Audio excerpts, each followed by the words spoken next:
Então vamos dar início a... Antes de mais, bom dia a todas as pessoas presentes. Obrigada por estarem desse lado. O meu nome é Rosa Saavedra, eu sou gestora do projeto ICER, Recursos Digitais para Sensibilizar e Educar para os Relacionamentos. É um projeto promovido pela Associação Portuguesa de Apoio à Vítima, com a parceria da Associação Cocoro, da Confederação Nacional de Associações de Pais, da Escola Superior de Educação Paulo Frassinetti, da Escola Superior de Educação do Instituto Politécnico de Santarém e é cofinanciado pelo Programa de Cidadãos Ativos. Eu serei a pessoa que irei moderar este primeiro webinar, uma das atividades deste projeto, e é também o primeiro evento pela APAV dirigido especificamente para famílias. É importante, face ao projeto que nós temos desenvolvido na área da prevenção. Nos últimos anos, nós temos dirigido a nossa atenção para a prevenção de crianças entre os 3 e os 10 anos, e a etapa seguinte era necessariamente o envolvimento das famílias. Para além dos webinars, que terão este formato que vocês poderão ver mais de conversa e reflexão sobre também criando aqui a possibilidade e a oportunidade de criar e disseminar os recursos que vão sendo desenvolvidos para as famílias, serão disponibilizadas também algumas atividades para poderem ser desenvolvidos, guias para famílias, sobre as diferentes temáticas, mas também criaremos aqui canais de comunicação que nos permitam facilitar o acesso a esse tipo de recursos. Aquilo que nós sabemos é que crianças que aprendem a relacionar-se de forma positiva com as outras pessoas, seja através de uma expressão emocional adequada, seja através da resolução de conflitos de forma adequada, seja através da promoção da empatia, seja quando procuram a ajuda de um adulto, uma pessoa da sua confiança, para partilharem coisas boas ou coisas negativas, são crianças necessariamente mais felizes e mais seguras. Portanto, também é nesse sentido que nós queremos envolver as famílias e ajudá-las a desempenharem papel ativo na prevenção da violência e na promoção de relacionamentos positivos. Para conversar sobre relacionamentos positivos, pedimos a colaboração de 2 psicólogos, a Mónica Soares e a Patrícia Ferreira. As duas têm experiência e têm contacto com crianças, jovens e famílias.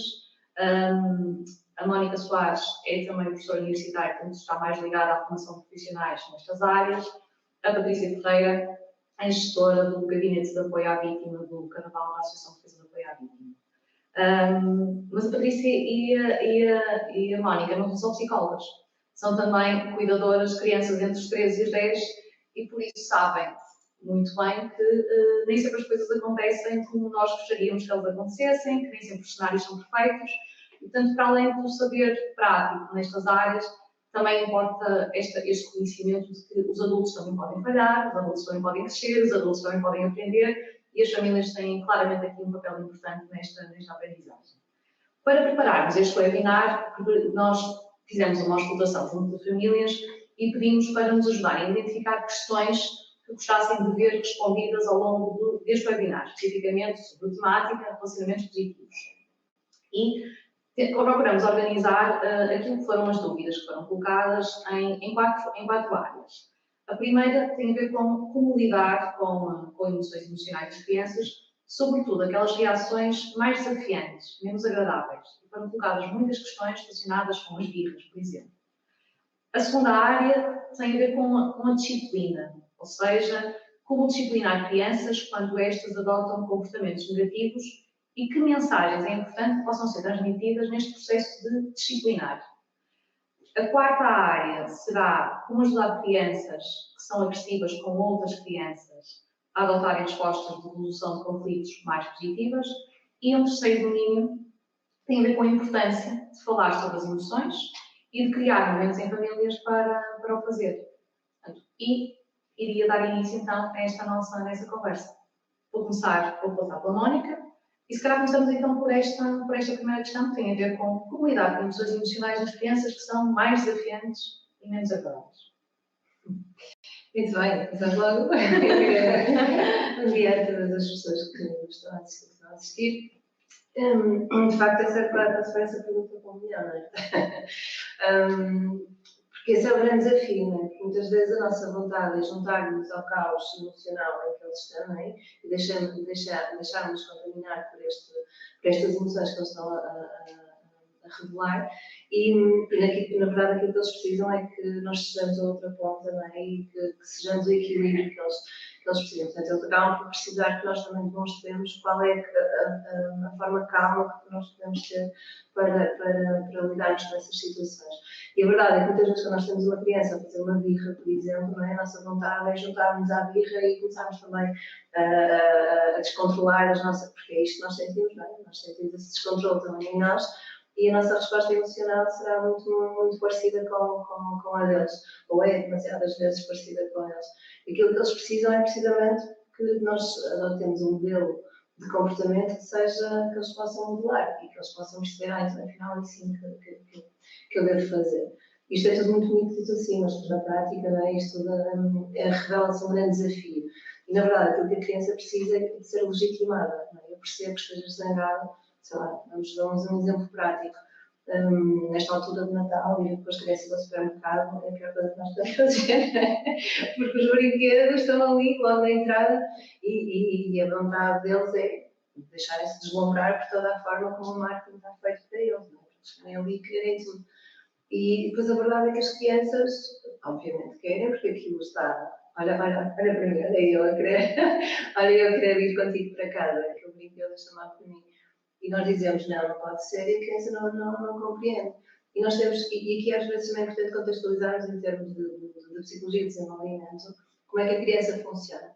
E a criança, entre os 3, 6 anos, é muito autocentrada, não é? Portanto, só vê aquilo que é a sua vontade, aquilo que ela precisa, aquilo que ela quer. Portanto, se a mãe, se pede à mãe ou pede ao pai aquele brinquedo do pai diz que não, e mesmo que ele diga, a seguir, eventualmente, poderás ter, isto para a criança ela não consegue, exatamente, é uma realidade que ela não consegue absorver, nem sequer consegue compreender. E, portanto, nós precisamos de explicar as coisas, às vezes não preciso de explicar. Às vezes uma coisa tão simples como dar cá para eu pôr em cima da cinta do supermercado, não é? Para pagar. Eles só conseguem ver, não, está-me a tirar o brinquedo. Não conseguem perceber que quando chegar ao final, aquele brinquedo vai regressar às mãos dela. Não é? Portanto, às vezes fazem ou têm um descontrole emocional tremendo à conta disto, que não conseguem compreender todo este processo, não conseguem antecipar cenários. Portanto, e não é porque são limitadas, é porque, do ponto de vista do desenvolvimento cognitivo, não são capazes de fazer isto.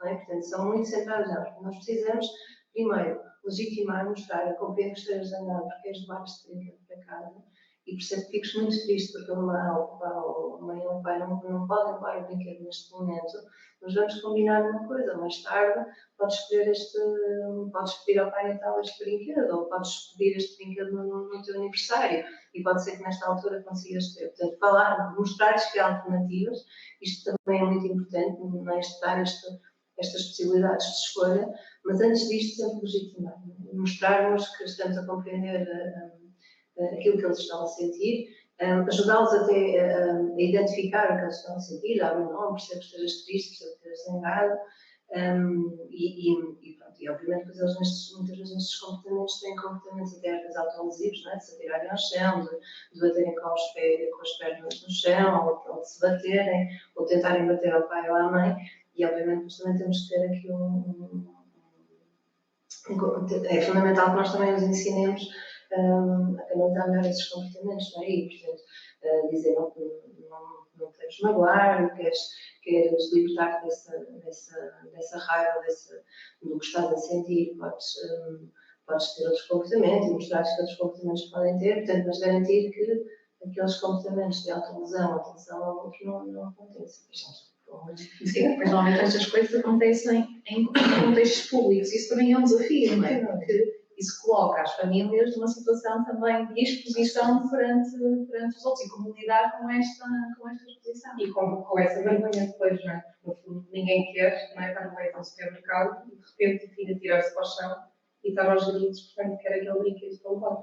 Mas é muito na lógica, e agora já comecei a falar sem dizer bom dia a todas as pessoas que nos estão a ver, mas muito naquilo que a Mónica estava a dizer, que é no fundo atribuirmos algum significado àquilo que é a necessidade. E se nós dermos significado a essa necessidade, certamente que a resposta que vamos ter do outro lado também vai ser muito mais positiva.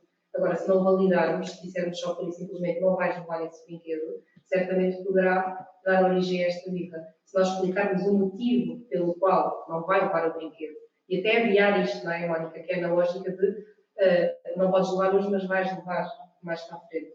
Certamente que aí ela vai se sentir compreendida, não é?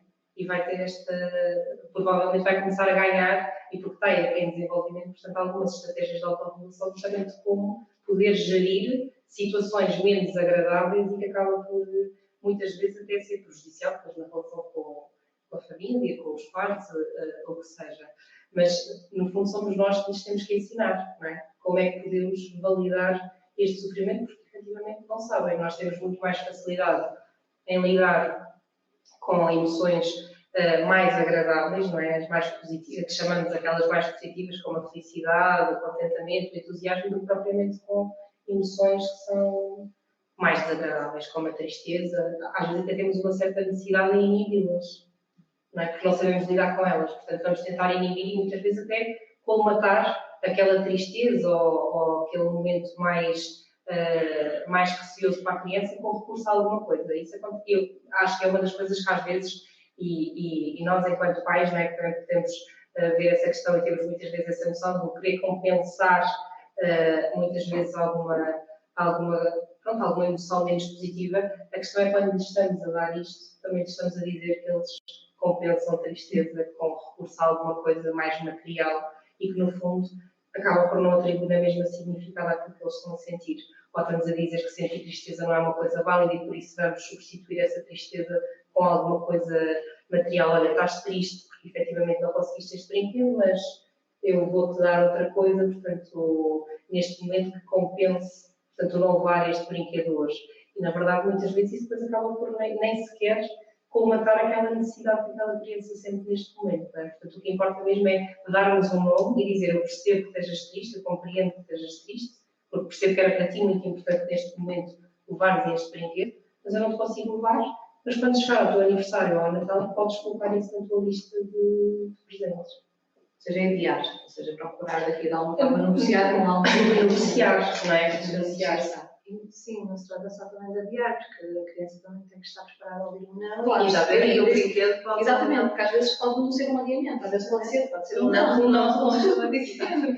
E está tudo bem na mesma, não é? Ou seja, aqui também é importante, até mesmo em termos de, quando nós falamos de todo este percurso emocional, que é desde o momento em que eu começo a sentir uma emoção até que eu sou capaz de expressar essa emoção, estamos a falar de uma série de etapas que muitas crianças não são capazes de fazer e nós ficamos muito presos à parte da regulação emocional, como se a regulação emocional fosse a parte mais importante, mas muitas crianças têm que, antes de se poderem regular, têm que cumprir uma série de etapas anteriormente, não é? Que é serem capazes de perceber primeiro que estão a sentir uma emoção, reconhecer que essa emoção é válida e que essa emoção não é para negar e que não é para fingir que não estamos a sentir. Muitos destes miúdos não sabem sequer, não é? Nós precisam de ajuda. Quando nós falamos, por exemplo, com 4 anos de idade, eles não sabem que estão a sentir tristeza, eles não têm, não é?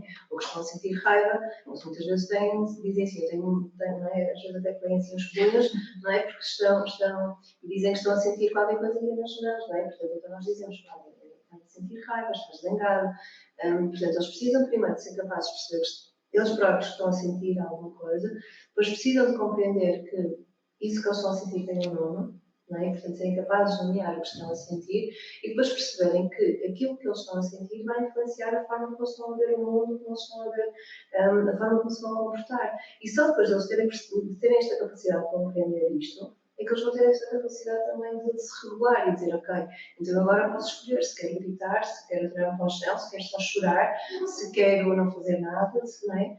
E só depois é que acontece isto. E depois é que eles vão conseguir falar sobre isto, que é depois outra coisa. Então agora não falarmos mais sobre tristeza com a mãe e com o pai. E eles ficam a olhar para ti e não sabem sobre o que é falar sobre o que é. E nós achamos que as coisas são assim tão simples. E não são.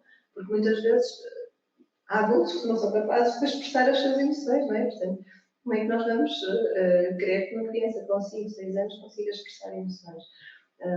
É difícil, não é? Portanto, elas precisam de facto de serem estimuladas nesse sentido, mas também nós precisamos de estar conscientes, enquanto adultos, de todo este percurso que elas têm que fazer para serem capazes de o fazer. E, portanto, Isto não é nada fácil, não é? Nós queremos simplesmente, e lá está, muitas vezes pressionados por estas questões sociais, ai meu Deus, no supermercado, eu fico dentro desta situação, eu tenho que mostrar às outras pessoas que eu sou uma boa mãe, não é? E que vou regular esta birra, exatamente, e que está tudo controlado, e esta preocupação depois tira-nos demasiadas vezes esta capacidade de focarmos naquilo que é verdadeiramente importante naquele momento, que é legitimar a necessidade da criança, legitimar aquilo que ela está a sentir e ela sentir-se acolhida, não é? Porque quando nós dizemos para com isto, Quer dizer que não é bom. não é? Quer dizer que a emoção dela não é forte. E é, não é? Se nós pensarmos, nós também muitas vezes não gostamos de ouvir um não é? Nós muitas vezes também gostávamos de ter alguma coisa e não temos. E é desagradável, não é? E cá dentro depois temos que regular essa emoção. Portanto, a criança, e nós temos esta capacidade de, ok, eu gostava de ser e agora estou zangada porque não tenho, e a criança não tem esta capacidade e precisa desta orientação, deste adulto que seja de facto. E de atribuir nomes, no fundo. Sim, sim. Agora, estava a dizer isso de atribuir uma emoção, e estava a lembrar aqui um exemplo, e que até aconteceu com o meu filho, uma situação que ele estava a partilhar no contexto escolar, e entretanto ele saiu da mesa porque ia buscar. Acho que ia buscar um chocolate, portanto já tinha acabado de jantar e tudo, todo ia buscar um chocolate, estava a partilhar com o colega e ia ficar de férias, não é? E ele não estava de férias. Portanto, ele ia buscar o chocolate e ele estava a dizer, eu estou-me a sentir, e ele ia continuando a repetir, eu estou-me a sentir, e eu, ciumento? E ele, isso! Ou seja, dar um nome àquilo que efetivamente ele estava a sentir em termos emocionais. Porque, de facto, ele não conseguia perceber, porque não estava a conseguir entender porque que o colega ia ficar já sem ir à escola, não é? E ele não ia, não é? Porque os pais do colega estavam de férias e nós não estávamos. Portanto, ele estava ali a sentir qualquer coisa, mas não conseguia. No fundo, para ele era importante atribuir um nome àquilo que ele estava a sentir. E ele não estava a conseguir, portanto, não estava a conseguir, no fundo, corresponder àquilo a uma emoção. Mas eu acho que é muito nesta lógica de nós podermos, no fundo, também sermos nós a literar, não é? Do ponto de vista da família e a escola, claramente, também tem esse papel importante, mas podermos, no fundo, ensinar aquilo que são respostas emocionais e aquilo que a criança sente em determinadas situações. E não do para com isso, porque quando dizemos para com isso, quer dizer que não é válido. Portanto, e estamos a não atribuir significado e estamos a dizer que aquilo que ela sente não é uma resposta correta. E não partimos pressuposto que há coisas óbvias, não é? Porque nós temos muito esta tendência de achar é óbvio que eu estou a arrancar o brinquedo da mão para pagar, mas tu vais ter este brinquedo de volta. Para a criança isto não é óbvio, não é? Portanto, precisamos de facto muitas vezes explicar, olha, agora vou pegar nisto, vou meter aqui, quando aquilo chegar ali eu vou voltar a dar-te isto para as mãos. Não partirmos do pressuposto que é óbvio, ou acharmos que ela está a chorar, é óbvio que ela sabe que está a chorar porque não vai levar o brinquedo. Não, vamos mostrar à criança que todo este processo mental de atribuição de significado que nós estamos a fazer internamente, verbalizarmos isto para a criança também perceber de que forma é que nós estamos a olhar para a situação. Porque isto é que a vai ajudar a compreender. Nós não podemos partir do pressuposto que aquilo que eu sei é o que a criança sabe. Porque a criança também, na visão dela, ela só sabe aquilo que ela está a ver. Não é? E que pode chorar por não levar esse brinquedo. Porque claro, isso é uma resposta válida. Está triste naquele momento é que não vai levar aquele brinquedo para casa. Portanto, o chorar até é uma reação que é expectada naquele momento. Sim, eu brinco muitas vezes com isso, não é? Quando nascemos, pedem-nos para chorar, não é? E em algum ponto nos primeiros anos ou nas primeiras semanas de vida, alguém se lembra que chorar, mas isto não é verdade. Já não acontece. Quando nascemos temos que chorar, mas depois não podemos chorar mais. Chorar é bom, é deixá-las chorar e libertar essas emoções que são. Aliás, quando nascemos até é mesmo nessa lógica, não é? Porque eles costumam dizer que é para respirar. Para respirar. Portanto, nós precisamos de chorar para respirar. Eu acho que essa é a analogia melhor que podemos trazer para aqui. Então, agora vamos fazer uma ligação para a segunda etapa. Tem a ver com, quando nós já não estamos só a falar de comportamentos de birras e coisas mais, mas estamos a falar já de comportamentos mais negativos. Como é que, e estava a pensar um pouco no cenário, voltei ao cenário de centro comercial, de shopping, em que a criança está a fazer a birra e que à volta temos um conjunto de pessoas que também esperam que nós façamos alguma coisa relativamente àquilo e que paremos a situação. Ou então, se calhar pensamos nós que pensamos isso, que as pessoas estão à espera que nós façamos alguma coisa. Saltando aqui da birra para comportamentos um pouco mais negativos, esta questão da disciplina é muito complexa, porque nós temos aqui vários níveis, várias estratégias que nós podemos utilizar, nem todas elas funcionarão. Como disciplinar e que mensagens é que nós podemos transmitir para garantir que o comportamento que nós usamos para o fazer também é entendido. Já percebemos que há aqui um componente muito importante, que tem a ver com a criança perceber a mensagem que está a ser transmitida. Sim, sem dúvida. Aqui, Aqui a questão que pode levar, não é? Quando nesse exemplo concreto, imagina que estamos nesse supermercado e que a birra não vai parar, mesmo depois de termos atribuído algum tipo de significado e que ela vai continuar a existir, não é? No fundo, é tentarmos nós, adultos, não perder o controle da situação. Porque se nós perdemos o controle da situação e passamos, se calhar, muitas vezes até por respostas que são elas próprias também menos positivas, porque nós já não estamos a conseguir regular o nosso comportamento, estamos a dizer depois à criança, não é? Que, no fundo, essa é a forma que ela depois poderá futuramente, e quando aqui num caso concreto, não é? Se eu lhe der uma palmada no rabo, eu estou-lhe a dizer que futuramente ela pode resolver uma situação de conflito com uma palmada, não é? Porque esse é o modelo que eu lhe estou a dar de educação. Agora, claramente que eu também acho e tenho essa consciência que até do ponto de vista de desenvolvimento, eles precisam de limites, não é? E de algum momento que, no fundo, temos que ser nós muito, e sou sempre apologista desta forma de ver as coisas, que é podermos com eles negociar esses limites.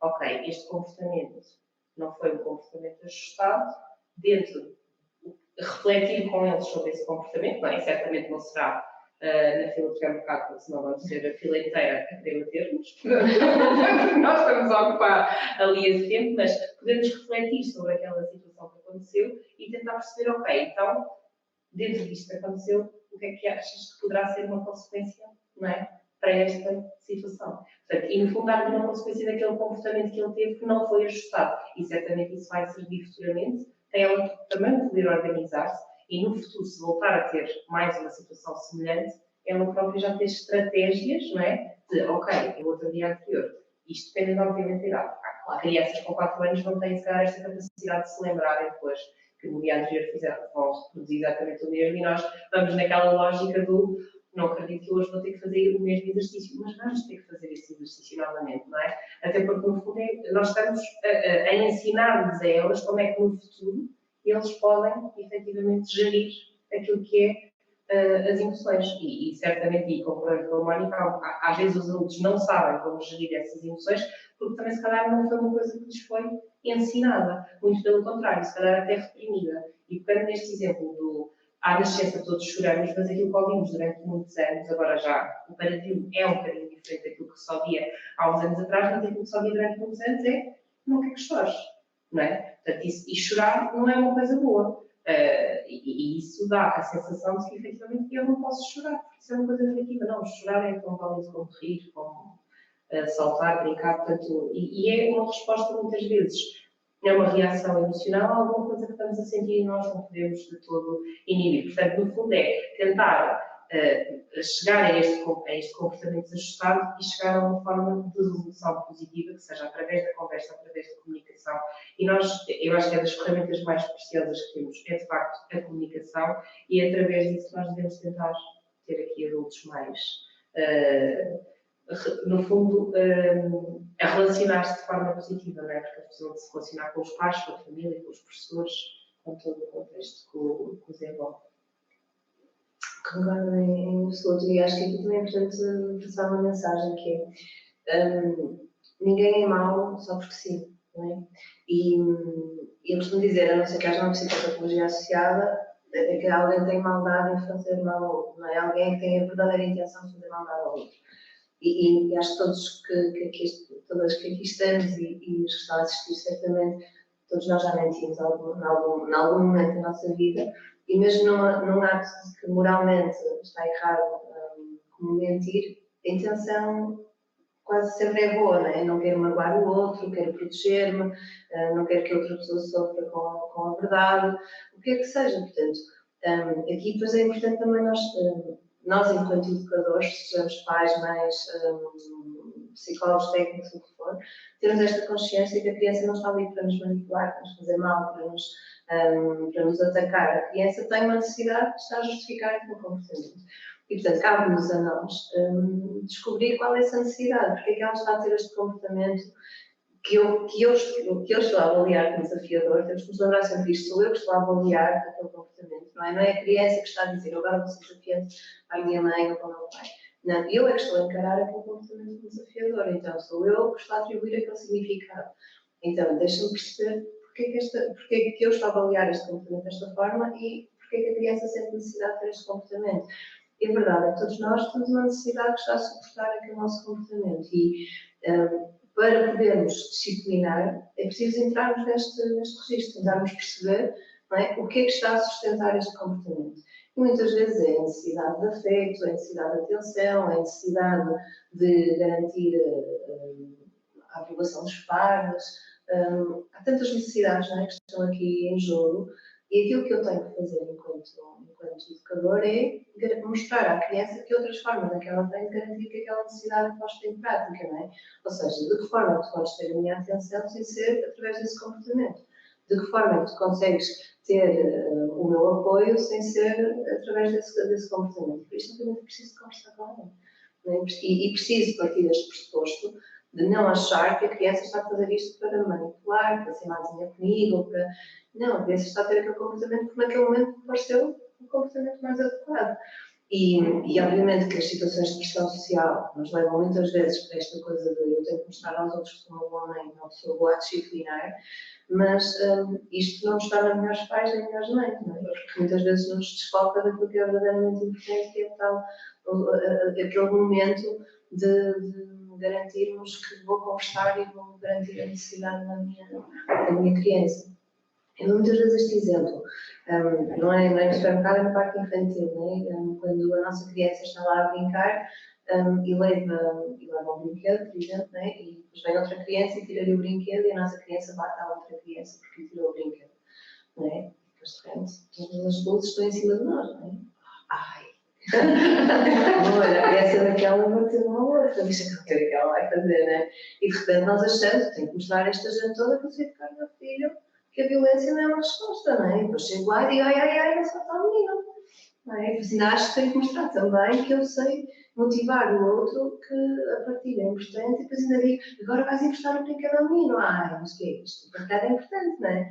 E estou ali com aquela preocupação toda e de repente tudo que é importante naquele momento, que é salvaguardar a relação que eu tenho com a minha criança, mostrar à criança que eu compreendo o que ela está a sentir e que de facto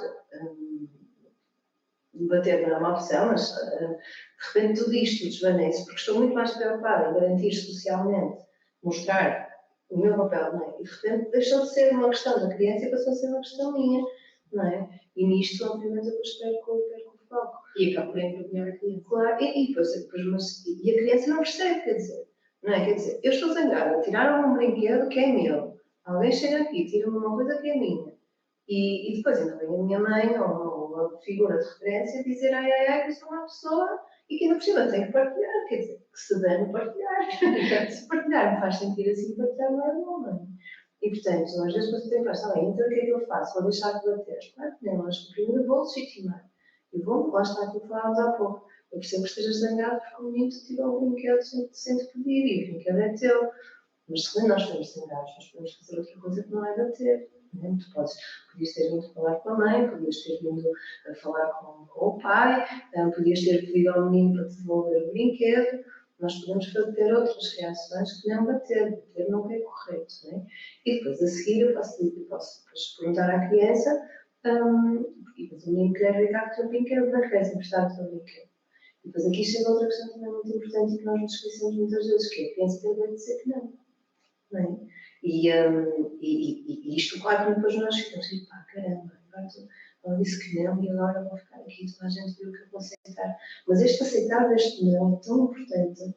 Nós temos em consulta demasiadas vezes adultos que durante a infância e durante momentos cruciais do desenvolvimento os seus não foram acolhidos, não foram aceitos, não foram legitimados e depois são adultos que não sabem dizer que não. E nós queremos adultos que sabem dizer que não é? Isto, as questões da violência doméstica também é uma questão de dizer, para, acabou, não aceito isto.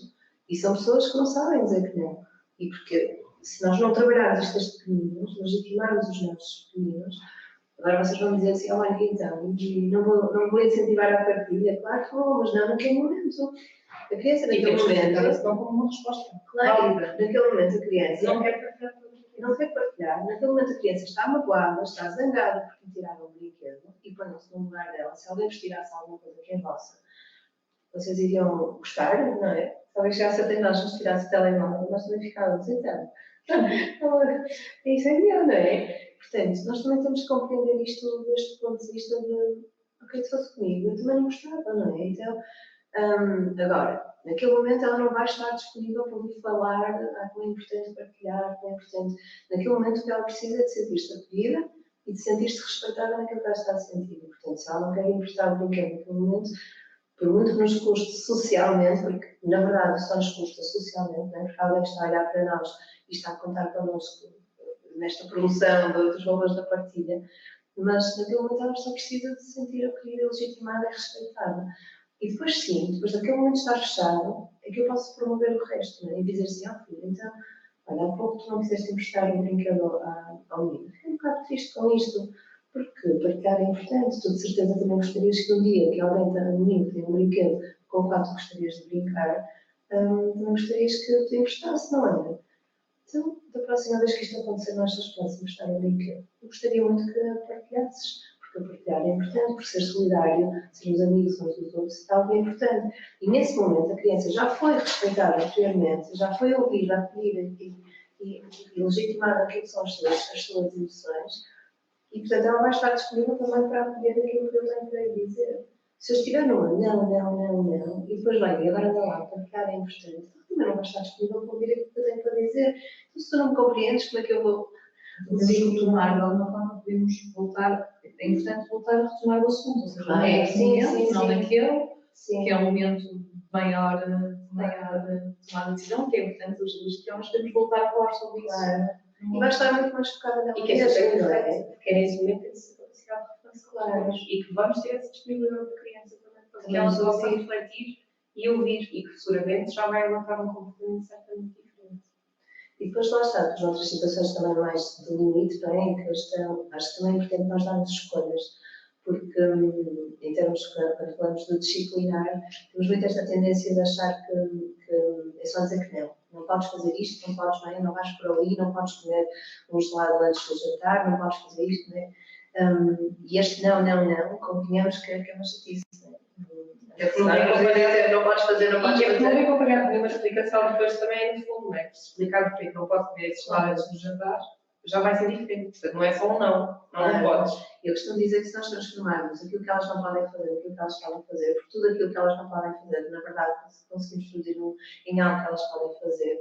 E se lhes demos essas possibilidades, né? Podes comer uma tangerina antes do jantar, por exemplo, em vez de comer o chocolate que queriam comer, ou podes comer chocolate depois do jantar.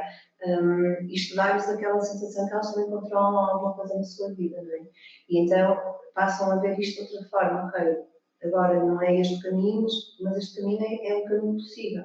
Né? E portanto, também acho que é muito importante darmos possibilidades de escolha e de ação que lhes permitam depois também perceberem que aquelas próprias têm uma ação e têm um poder em relação à sua vida.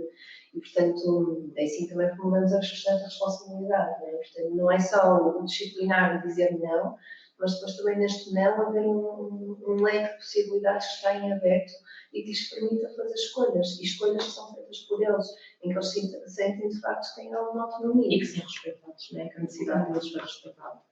Pensar que tem duas áreas, tem a ver com a questão dos limites e a questão das consequências.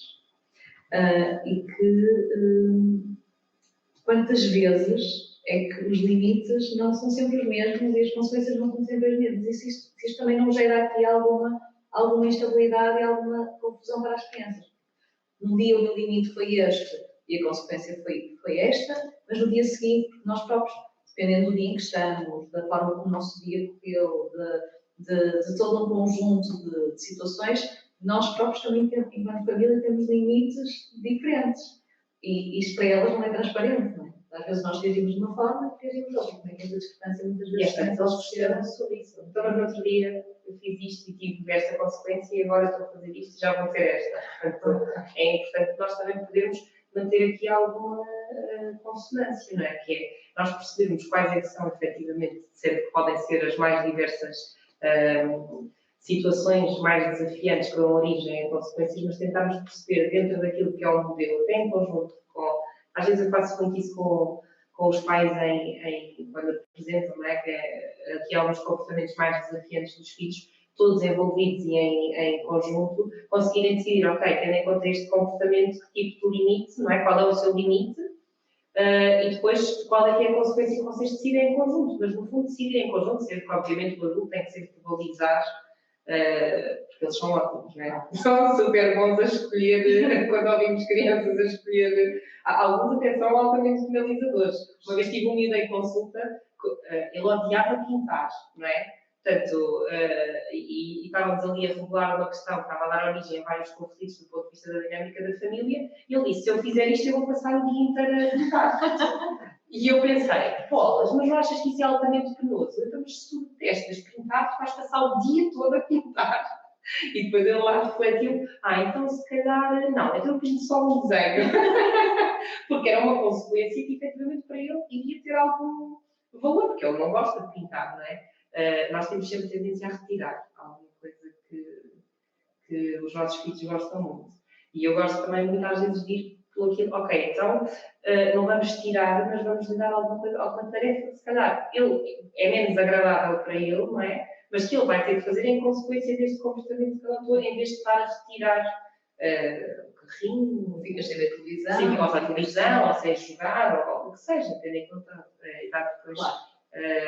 Da criança. Portanto, no fundo, é fazer alguma coisa que efetivamente não seja assim tão agradável, tão prazeroso, em vez de estarmos a retirar uma coisa que efetivamente é dele e que vai ter, às vezes até gera aqui depois na criança mais sentimentos de raiva e de descontrole e o próprio não conseguir gerir porque foi retirar uma coisa que na verdade ele assume como sendo dele, não é? E depois, à medida que vão crescendo, claramente aqui estamos a focar-nos nesta questão mais da infância, mas à medida que vão crescendo, depois eles próprios também sentirem que isto é quase, os pais fazem de propósito, não é? Vão tirar uma coisa que é tão importante para mim e que sabem que muitas vezes até é isso que acaba por securizar a minha necessidade naquele momento, em prol da minha atitude. Porque se formos pelo inverso, acho que vai pelo lado mais positivo. Eu acho que os limites são demasiadamente dependentes de nós. Né? Os nossos limites estão muito dependentes da nossa paciência, da forma do dia, do trabalho que tivemos naquele dia, se descansamos bem, se não descansamos, se estamos mais sensíveis aos comportamentos deles e, portanto, obviamente, quando esses limites vão variando, é muito mais difícil para eles contar connosco. Né? Ou seja, hoje estás num dia bom ou mau e não é fácil estar dependente dessa subjetividade. E eu acho que esta questão de definir as regras em conjunto é fundamental. Eu costumo dizer definir as regras da família e família. Eu acho que estas regras, por isso é que estes limites não podem ser tão variáveis, não é? Tem que haver um conjunto de regras que nós sabemos, eu disto não aplico mesmo.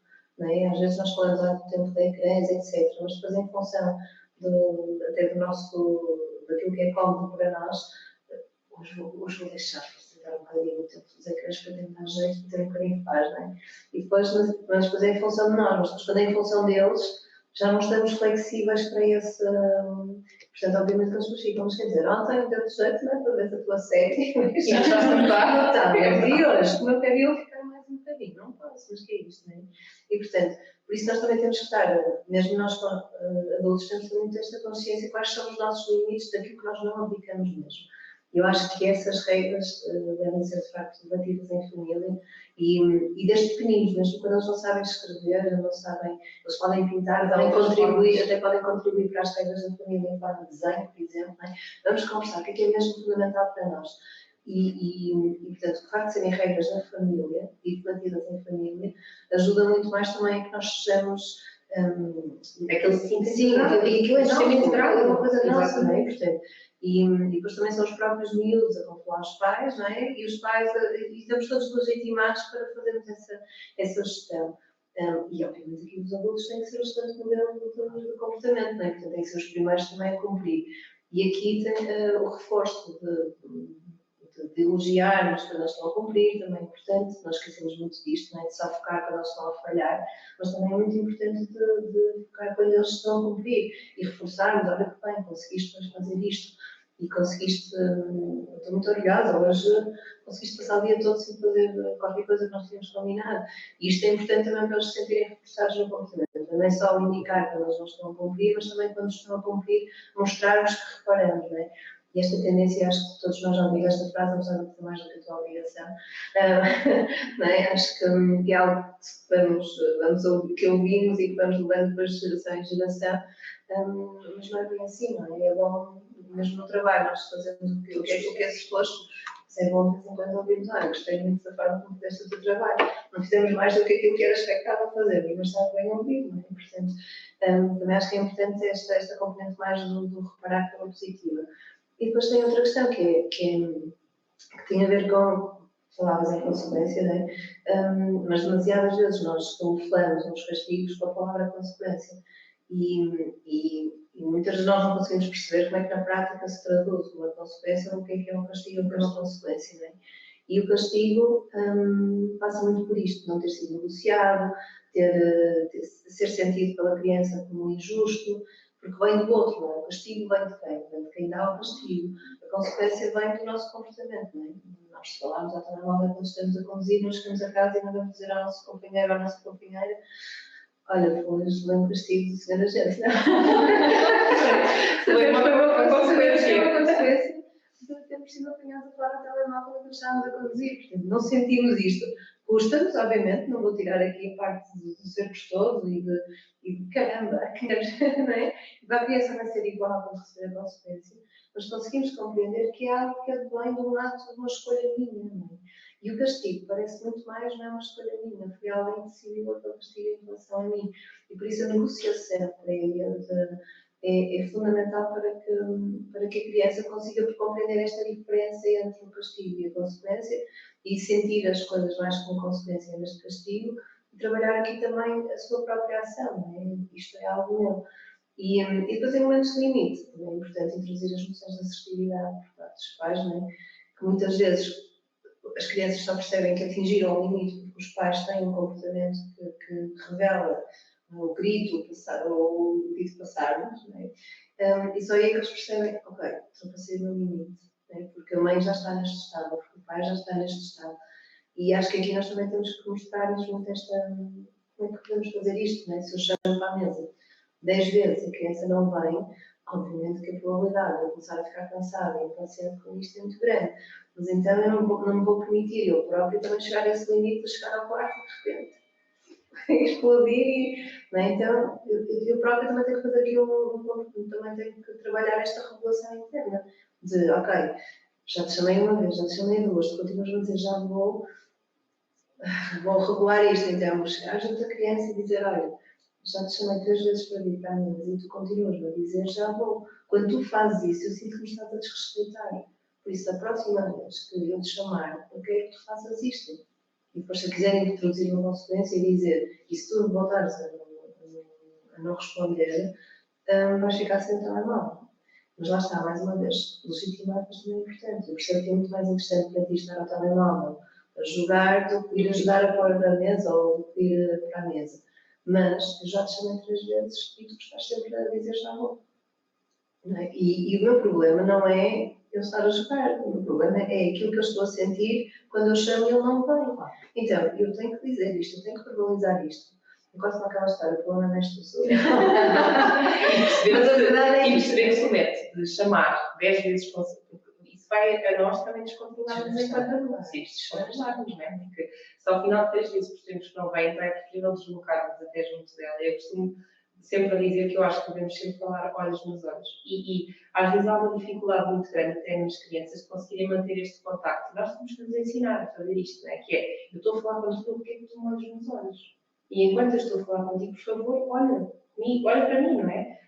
E no fundo descer ao nível da criança para não dar aquela sensação de que nós estamos ali com uma figura muito superior, não é? E ele até se poder ali sentir intimidado, até com algum tipo de receio. E podermos dizer depois, no fundo, isso que estamos a transmitir, que é, já te chamei 3 vezes e está-me a deixar, e no fundo porque o respeito, e introduziste uma coisa muito importante, é uma coisa que é muito recíproca. Eu só vou respeitar se for respeitado. Portanto, se ninguém me respeitar e se a criança se sentir desrespeitada naquilo que também são as suas reações emocionais, ela depois não vai respeitar o adulto. nem vai ouvi-lo, porque na verdade está a fazer exatamente o mesmo exercício. Eu acho que quando nós, e porque todos somos pais e sabemos que efetivamente há dias menos bons, não é? E há dias em que efetivamente tivemos um dia mau, se calhar já tivemos vontade de fazer muitas birras no nosso trabalho, não podemos, porque temos esta capacidade já de nos autorregularmos, e chegamos a casa, se calhar a nossa paciência está lá em baixo. Portanto, alguma coisa que até não nos zangou no dia anterior, se calhar naquele momento vai nos zangar. E em todas as alturas da nossa vida, tal como o mentir, portanto, já toda a gente tem uma postura menos adequada. Aquilo que eu acho que é importante é nós introduzirmos muitas vezes até podermos não só exigir o reconhecimento do erro nas crianças, mas nós, enquanto adultos, também reconhecermos esse erro. Se calhar, em determinado momento, eu não estive bem contigo desta maneira e por isso também peço desculpa, se calhar também não adotei a postura mais correta. Porque, na verdade, estamos a ensinar-lhes, não é? Como é que elas também podem reagir quando tiverem atitudes menos corretas, porque o erro faz parte. Portanto, eu às vezes costumo dizer que é errar para desenvolvermos a resiliência necessária para depois. Também esta noção das crianças também perceberem que os adultos também erram, não é? Sim, Todos erram, o erro é normal e que faz parte da relação também. O que importa é reconhecer esse erro, não é? E pedir desculpa pelo comportamento que tivemos. Portanto, isso tem que ser uma questão quer do adulto, quer da criança. E isso também pode ser um momento para depois criar mais uma comunidade para refletir não só acerca das emoções das crianças, mas também os adultos também têm emoções que às vezes e que os dias são desafiantes e que as emoções também. E às vezes até podemos dizer isso, não é? Olha, hoje eu também não estou bem, hoje tive um dia mau e estou muito zangada, hoje tive muitas coisas que me zangaram no trabalho. Portanto, vamos tentar hoje não criar aqui em casa nenhum fator destabilizador, porque ou a mãe ou o pai, não é? Hoje também está zangado, portanto, ou também estamos zangados. E eu acho que isto funciona quando nós falamos sobre esta questão com os nossos filhos e lhes damos esta base emocional, eles vão ter muito mais formas positivas depois de resolver os problemas. Que não seja através disto do bater quando se tira um brinquedo ou do gritar, até porque há imensas atividades que nós em família, não é, também podemos fazer para promover este tipo de comportamentos mais positivos. Sim, é necessário acharem que as crianças não notam que nós temos um dia mau. Não. E notam e depois também percebem, quando nós gritamos com eles, não por causa daquilo que eles fizeram, mas por causa, não é? E alguns têm essa capacidade de analisar isso e dizer, estás a gritar comigo, não temos nada a estar a gritar. Mas outros muitas vezes ficam depois a remoer aquilo, não é? Não está a gritar comigo e não tem nada a ver com a disposição dela, não é? Por isso é que é tão importante também tornarmos mais humanos nestas funções. E não há mal nenhum em dizer, quando tu me fazes isso, eu sinto-me desrespeitada. Ou também não há nenhum em dizer, olha, eu estive um dia mal e sei que descarreguei em ti. E o facto de sermos, de demonstrarmos que não somos infalíveis, acho que é o melhor exemplo que podemos dar às nossas crianças, precisamente também para não adotarem estas posturas da mentira, de tentar não assumirem a responsabilidade dos seus comportamentos, porque também é algo que nós não encontramos muito nas nossas escolas, não é? Diz que a culpa não é deles, foi sempre o professor que implicou, a professora que não gosta dele, o colega que só falou para ele só respondeu, não é? E é importante eles também terem consciência, nós é que escolhemos os comportamentos que nós temos. E se eu digo, claro, nós somos responsáveis pelos nossos, é isso. Não é? E nós temos muitos adultos também a dizer, o meu filho tira-me do sério, não é? Não, tu sais do sério porque tu queres, não é? Tu tens sempre a escolha de ficar tranquilo, tu sais do sério porque queres, pronto. Ou por outros motivos, ou estás cansado, porque tiveste um dia difícil. Mas nós próprios fazemos isto, não é? O meu filho é que me tira do sério. Eu não posso culpar o meu filho por me tirar do sério. Eu fizemos um exercício que era pensar assim: se alguém tem aqui, sendo um adulto e uma criança, se alguém tem aqui o direito de se descontrolar e perder o controle da situação, é a criança. Sim, infelizmente é sim. Mas depois nós temos muitas vezes, agora vem estas psicólogas, estão bem a passar a linha na cabeça das crianças. E eu já ouvi isto muitas vezes. Em contexto de escola, né, trabalhar como professores, muitas vezes lá vem dizer coitadinhos dos meninos que vão ser traumatizados e não sei o quê, às vezes eu digo isto, também levei muitas palmadas na vida e nunca e não estou aqui traumatizada, às vezes não tenho de ser parabéns. Não é? É uma forma, de parabéns, pronto, porque conseguiste resolver isso de forma positiva dentro de ti. Mas esta noção do trauma, até isto às vezes precisamos desconstruir na nossa sociedade, não é? O trauma não é igual para toda a gente. Uma palmada pode traumatizar uma criança para o resto da vida e 10 palmadas ou um episódio de violência extrema pode não traumatizar alguém, não é? Portanto, isto não se mede da mesma forma Não é igual. nas pessoas. E, portanto, obviamente que a palmada nunca será uma opção, nem vai ser uma opção, porque a determinado ponto estamos a legitimar a violência. E, portanto, aqui o descontrole, obviamente, é sempre do adulto. Não podemos, e aqui a criança não pode ser responsabilizada por um descontrole do próprio adulto. Não se trata de passar a linha, trata-se de garantir efetivamente que estas relações são pautadas por princípios de colaboração, de respeito, de transparência, de sermos genuínos, de não haver esta imposição. Obviamente que numa relação criança-adulto existe uma hierarquia e mesmo em causa que numa situação limite o adulto é a hierarquia máxima, mas o facto de ser a hierarquia máxima não significa que dê o direito de não respeitar a emoção da criança, de não legitimar que a criança também tem emoções, de achar que a criança está ali para nos fazer a vida num inferno. Não, a criança está ali a viver a vida dela, a tentar descobrir como é que isto funciona, não é? E, portanto, nós adultos temos que ser, de facto, aqui esta bússola orientadora nas melhores, quais são as atitudes mais corretas. E quando nós achamos que a criança não aprende porque não quer, ou porque está a ser mimado, ou porque está a ser... Isto tudo são atribuições de significado somente nossas e que a criança não tem responsabilidade sobre elas. Vou voltar nos exemplos que usaste há pouco do parque, só para procurarmos aqui explorar um pouco melhor. Muitas das questões que nos estão dirigidas foi neste sentido, que é, perante crianças que são agressivas com outras crianças, como é que nós, enquanto família, conseguimos reagir e ajudá-las a adotarem comportamentos alternativos e diferentes. Algumas das questões estão muito direcionadas neste sentido. Não tanto no contexto de família, mas no contexto de escola, no contexto externo da família. Pegando nisto que a Mónica acabou de dizer, que faz mesmo a analogia com isso, não é? Que é nós podemos pensar na questão de nós só somos responsáveis pelas nossas atitudes e pelos nossos comportamentos, não somos responsáveis pelo outro. E só o facto do outro ter adotado um comportamento incorreto não legitima que eu também adote esse comportamento incorreto. Porque senão estamos a dizer que isso é uma forma válida, e pegando naquela lógica que se efetivamente me derem uma palmada e se eu reagir com uma palmada, o que vem de volta provavelmente será mais uma palmada, não é? Portanto, nós temos de tentar adotar aqui comportamentos positivos e tentar perceber que se a outra pessoa teve uma atitude menos correta para bater-me, eu posso dizer àquela pessoa que aquela resposta que ele teve naquele momento, o que é que me fez sentir, não é? Esta situação, há pouco, e pegando aqui um exemplo concreto, tivemos uma situação em que o miúdo foi vítima de violência, não é? Durante muito tempo, portanto, para ele o modelo de educação era esta, de educar através de violência, e ele próprio já estava a adotar estas atitudes na relação com os pais, óbvio, porque esse era o modelo que ele tinha de resolução de problemas e de conflitos. Quando surgia um conflito, era através da violência que se resolvia. Ok, então é tentar, não podemos legitimar, não é? Compreendendo porque é que ele adotou aquele comportamento. Agora, é tentar pegar com ele, depois ele já está mais calmo.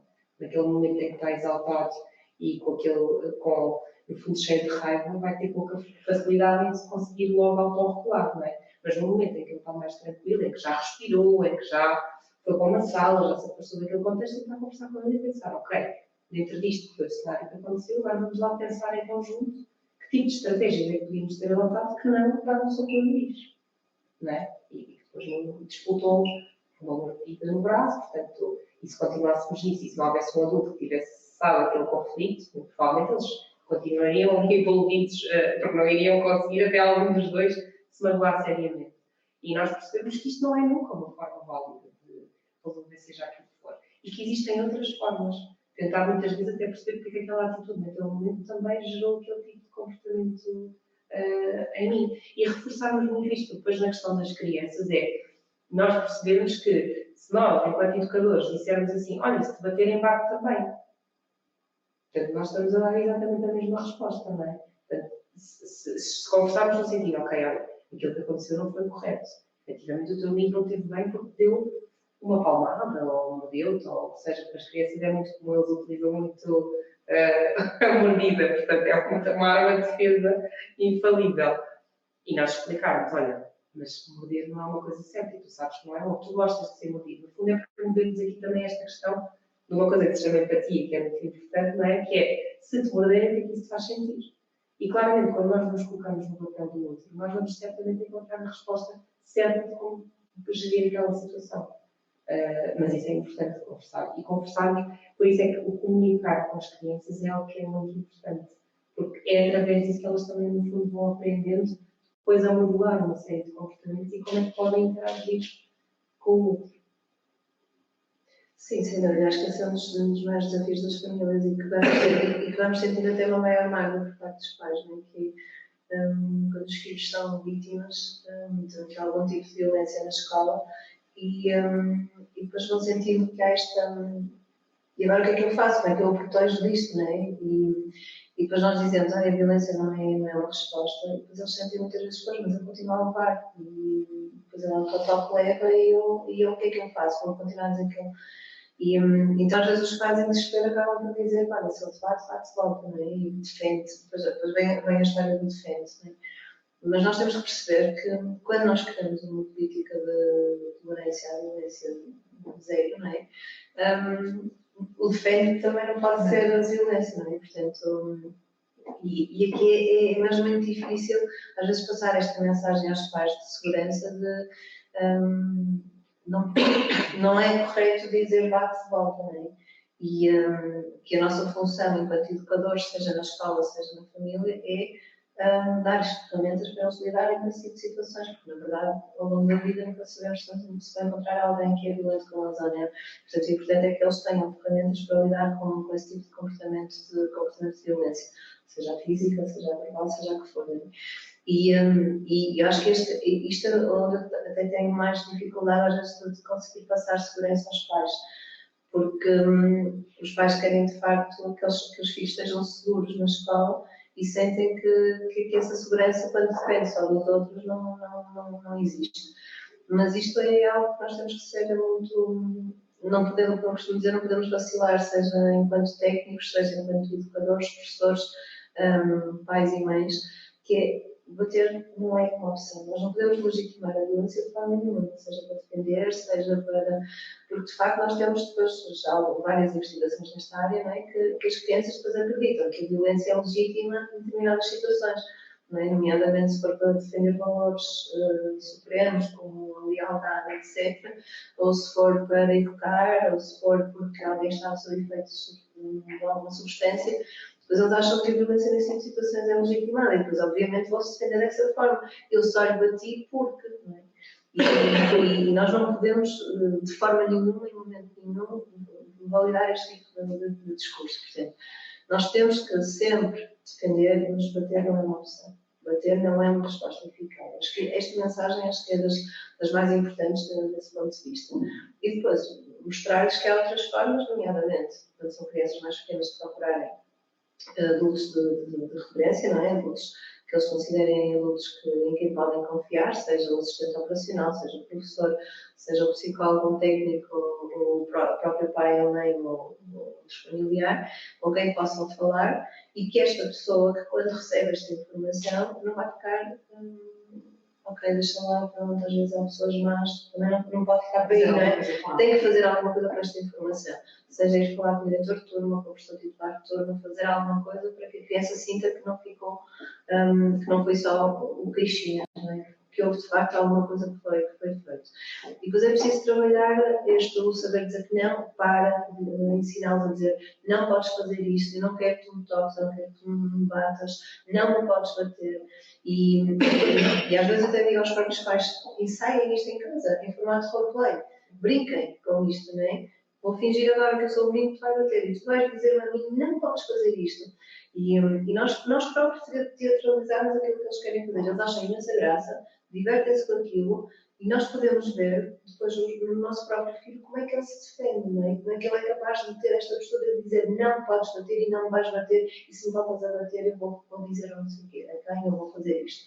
Para eles também perceberem que eles podem ter esta postura de não quero, não te aceito como faças isto, não é? E este é o meu limite e não desejo que tu passes. E nós temos que ensinar isto às nossas crianças. E é óbvio que muitas crianças não o conseguem fazer porque isto é tudo muito limitado. Tu tens que dizer ao menino não podes fazer. Mas depois eles estão na situação e não têm coragem de dizer não podes, porque muitas vezes não é? Isto são coisas pelo medo, não é? E se nós não ensaiarmos isto com eles, se eles próprios depois não souberem como é que isto se pratica, como é que eu passo deste pensar não posso fazer isto para a ação, depois obviamente eles vão chegar ao contexto onde isto acontece e não o vão pôr em prática. Portanto, é mesmo importante até brincar em formato de roleplay em casa com eles, vamos lá ensaiar. Eu sou o menino de debate e tu vais-me responder como se deve responder.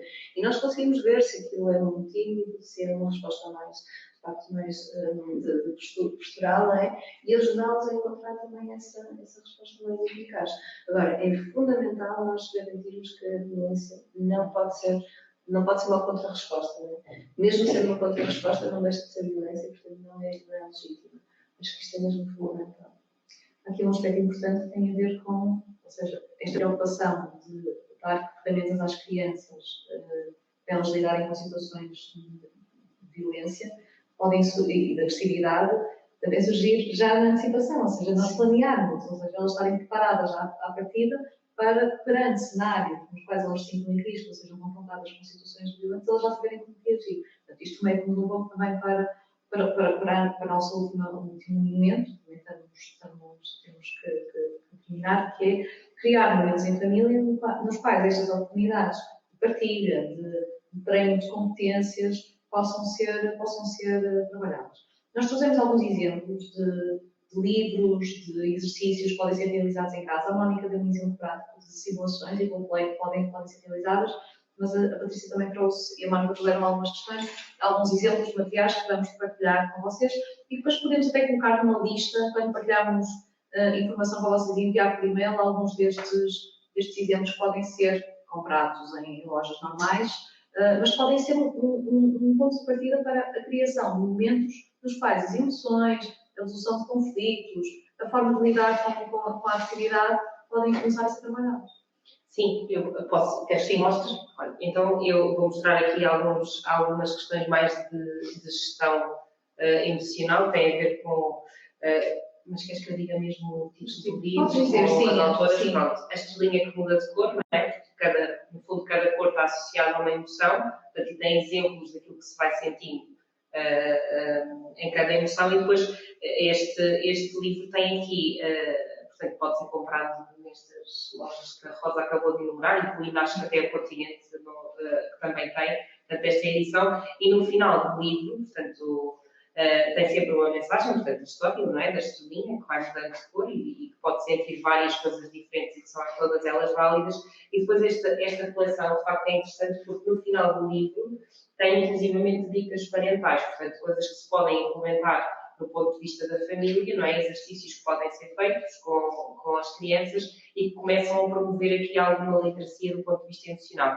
Pronto, há várias coleções, há o monstro das cores, há as emoções do Gastão, portanto, eu trouxe aqui um exemplo que é o Gastão que está com medo. Esta coleção das emoções do Gastão também é, de facto, um recurso muito positivo, porque no final de cada livro há um exercício respiratório, não é? Até porque sabemos que muitas vezes estas respostas emocionais têm um grande controle através desta questão da respiração, do relaxamento, portanto, e à medida que vamos treinando isto em nós, também acabamos por encontrar aqui formas positivas de resolver aquilo que estamos a sentir, sem ser através da palmada, do grito, do que seja. E cada livro corresponde a uma emoção diferente, portanto, mas quem não quiser, obviamente, gastar dinheiro, portanto, tudo é praticável, não é? Nós temos aqui ao nosso lado estes clubes dos relacionamentos positivos, mas imaginando que querem criar um clube em família, cada face do clube há de ser uma emoção. Portanto, e podem facilmente jogar, portanto, atirar o clube e a emoção, de calhar, falar sobre isso e sobre aquilo, porque nós no nosso dia-a-dia sentimos muitas coisas diferentes, portanto, o podermos partilhar. E quando estamos a fazer isto com as nossas crianças, que é, se calhar, em vez de que é tal, é tão importante como brincar com outra coisa que seja obviamente o interesse delas, mas também criarmos este momento em que partilhamos do ponto de vista emocional o que cada um de nós sente, vai dar a sensação de facto que estamos numa lógica igualitária, não é? E que nós também ficamos tristes, nós também ficamos zangados, nós também ficamos felizes, nós também ficamos contentes. Depois, Mónica, não sei se queres ver Se calhar estes sim. números da coleção, Sim. que acabam por ser mais, também são bastante conhecidos e muitas famílias que as mãos não são para bater, portanto que trabalha estas questões da violência. Depois tem a voz, não é para gritar, e os medos não duram para sempre. É uma coleção, ainda tem mais dois, esta coleção, que trabalha muito bem estas noções da violência física, da violência verbal e também destas questões dos medos e como é que nós nos podemos defender dos medos. Também são livros extremamente interessantes, que são muito rápidos de se ler, portanto, aquela leitura do final do dia, antes de dormir, que acabam por ser também muitas vezes momentos em que eles acabam por verbalizar algumas coisas do dia, não é? Nós achamos que falar com os miúdos é quando estamos a ir para casa, não é? E durante o caminho, até para correr a escola, correu bem, pronto, está feito. E há tantas perguntas que nós podemos fazer, e depois muitas vezes ao final do dia, na hora de deitar, é que eles se lembram que aconteceram um monte de coisas durante o dia, e depois aquele momento querem partilhar tudo e mais alguma coisa, e nós dizemos que está na hora de dormir, agora não dá. Depois ficam ali informações que são extremamente relevantes e que poderiam fazer toda a diferença. Às vezes é preferível, se calhar, vamos deitar 20 minutos, um bocadinho mais cedo, vou-te contar a história e dar margem para também poderes partilhar aquelas coisas que tu lembras na hora de deitar, que querias contar e eu tenho tempo para te ouvir. Mas estas histórias acabam muitas vezes por trazer.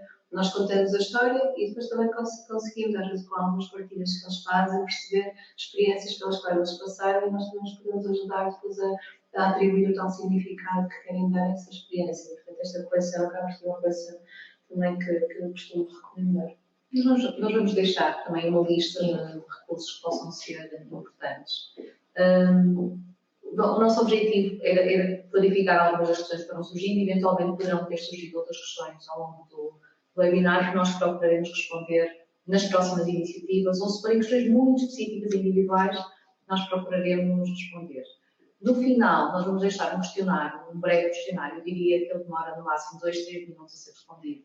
Mas era um questionário importante, que era importante que vocês preenchessem, que nos ajudará também a preparar as próximas iniciativas. Tem também uma caixa de texto no final, com espaço onde também poderão colocar questões ou sugestões, e eu ia também com o vosso feedback relativamente à iniciativa, às questões que foram abordadas e em que medida é que elas corresponderam ou não às vossas expectativas. Em nome da APAV, o nosso agradecimento a todas as pessoas que estiveram desse lado e um agradecimento muito especial à Patrícia e à Mónica por terem partilhado connosco esta conversa e esta reflexão, que é a primeira de outras que seguirão. Obrigada. Obrigada. Bom dia.